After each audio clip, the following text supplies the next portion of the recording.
Il est 7 heures.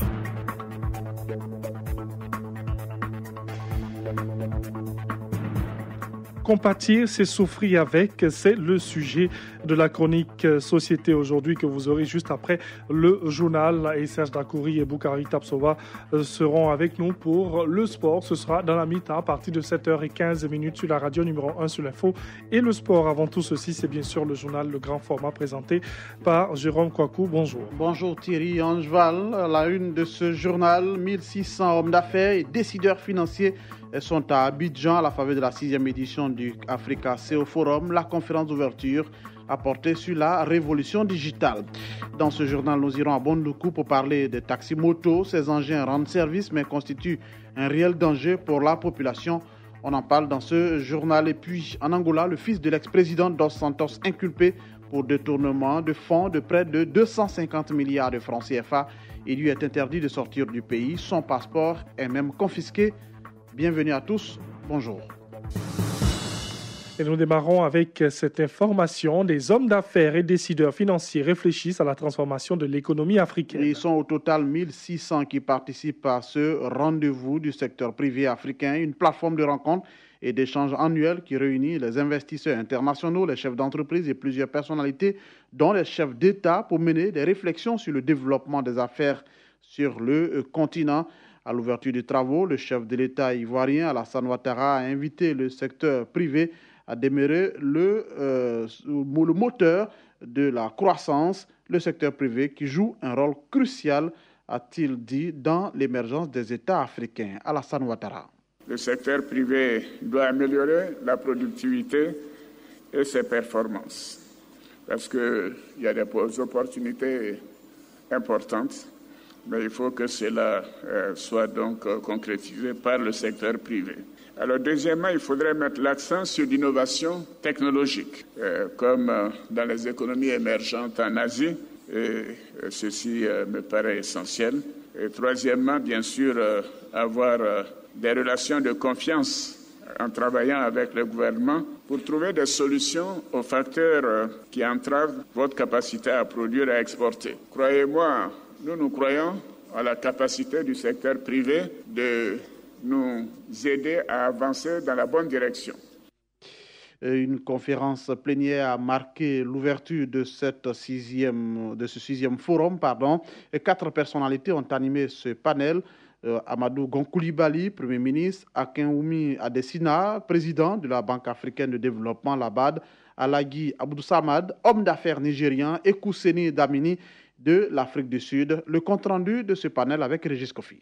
À l'heure de l'industrie 4.0, l'Afrique veut jouer sa partition. Les fils de ce continent, qui est toujours à la traîne, croient qu'il est urgent de passer à un autre niveau. Pour y parvenir, le Premier ministre ivoirien pense que les États africains devraient accompagner les initiatives des startups, mieux soutenir les technologies innovantes qui s'adressent aux besoins des Africains. Le président de la Banque africaine de développement ne dit pas le contraire quand il propose aux dirigeants d'investir dans la formation. Il se dit heureux d'avoir constaté que le Rwanda en a pris conscience. Le pays est en effet le premier au monde à avoir des drones livreurs de sang pour sauver des vies dans 22 régions. Son institution ne sera pas en marge de cette révolution technologique et industrielle. Akinwumi Adesina promet soutenir les États africains et leur secteur privé avant de demander aux banquiers de prendre des risques afin de susciter des Steve Jobs et des Mark Zuckerberg africains. En dehors des besoins de financement des recherches qu'il faille combler, Kissemi Dlamini, homme d'affaires sud-africain, invite à une synergie d'action. Les entreprises africaines doivent travailler ensemble, avoir un business plan commun, selon lui. Par exemple, pour la transformation du cacao, dit-il, faudrait environ 35 milliards de francs CFA. Les entreprises privées gagneraient à unir leurs forces pour atteindre cet objectif. Une autre information majeure livrée lors de l'ouverture de ce forum, la Côte d'Ivoire et le Ghana qui ont décidé d'annoncer ensemble le prix du kilogramme de cacao. Chaque année, avant le début de la campagne, les présidents ivoiriens et ghanéens affichent leur volonté de définir une stratégie commune et de trouver une solution durable à l'amélioration des prix perçus par les producteurs de cacao de leurs pays respectifs.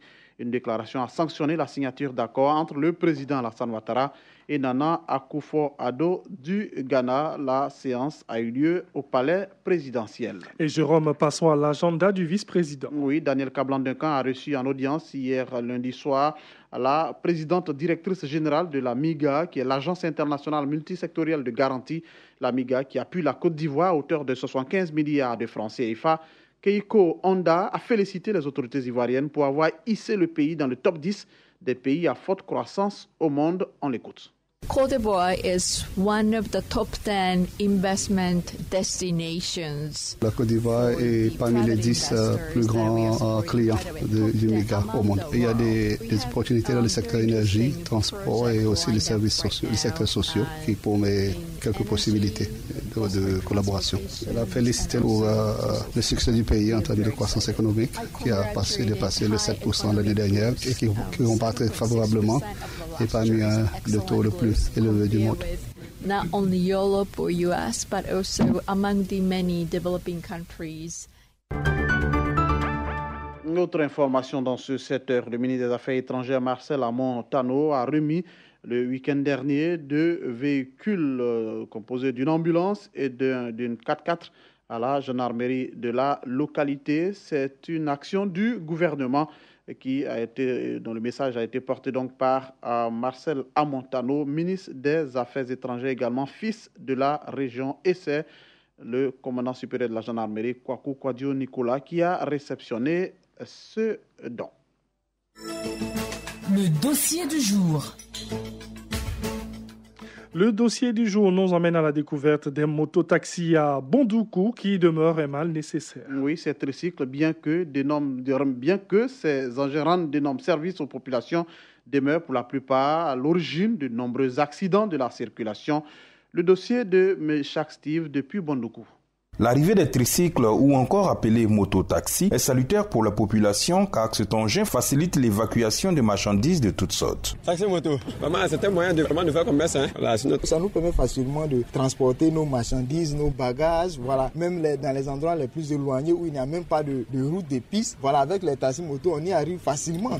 Ça c'est déjà très bon. Si aujourd'hui tu as des marchandises que tu veux transporter, voilà, s'il faut aller louer peut-être une voiture, c'est très coûteux. Mais avec le taxi moto, facilement on y arrive, on déplace les choses facilement, c'est très avantageux. Cependant, leur présence de façon anarchique et conduit en plus par des personnes qui ne sont pas en âge et souvent même dépourvues de permis de conduire inquiète énormément. Les mototaxis, quand vous regardez, c'est des gamins qui sont au volant de ces motos-là sans permis de conduire, donc aucune même notion du code même de la route. C'est des jeunes, ils roulent à vive allure, ils conduisent à la je m'en fous. Or, la conduite sociale, c'est un règlement. Les taxis motos dans la ville, vraiment, ils roulent mal, ils ne respectent pas les voies, ils fatiguent aussi les taximans et ils font des accidents, ils ne respectent pas les codes de la voie. Bon, les taxis motos aussi, ça file. Dès que quand tu vois là, tu ne peux pas traverser. Même pour traverser, pour venir tomber dans une grande route, ils ne s'arrêtent pas. Ils ne regardent pas à gauche, à droite. Mais ce n'est pas normal. Les gens n'ont aucune notion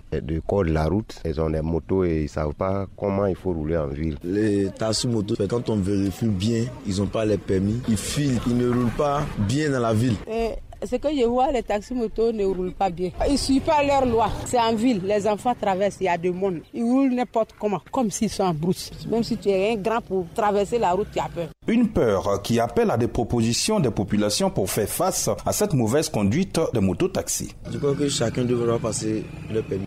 Il n'y a pas de punition, il ne peut pas laisser. Donc l'autorité, n'est-ce pas, de la ville doit veiller à ce que vraiment il faut que si on voit un jeune en train de rouler un taxi moto, bon, mais il faut voir si le jeune il a un permis de conduire, il connaît le code de la route, il connaît les indications que le concepteur de cette moto-là, n'est-ce pas, a donné pour éviter davantage d'accidents. Donc vraiment, nous appelons les autorités d'avoir un regard prompt.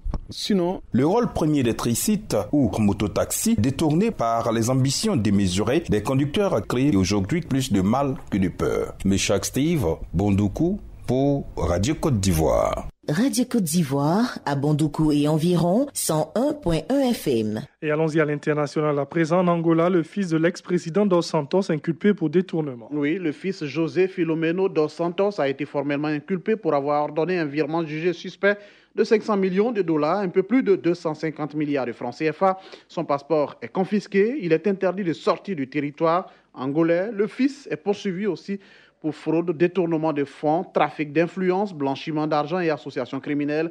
C'est un nouveau coup dur pour la famille de José Eduardo Dos Santos. Toute cette affaire avait été révélée dès le mois de janvier par le journaliste d'investigation et activiste anticorruption Rafael Marques, jugé en ce moment à Luanda pour avoir dénoncé un autre cas de corruption et dont la prochaine audience est prévue pour le 16 avril prochain. 7h10, c'est la fin de ce journal. On vous rappelle juste que 1600 hommes d'affaires et aussi décideurs financiers sont à Abidjan depuis hier. Ils prennent part à la 6e édition du Africa CEO Forum. La conférence d'ouverture a porté sur la révolution digitale.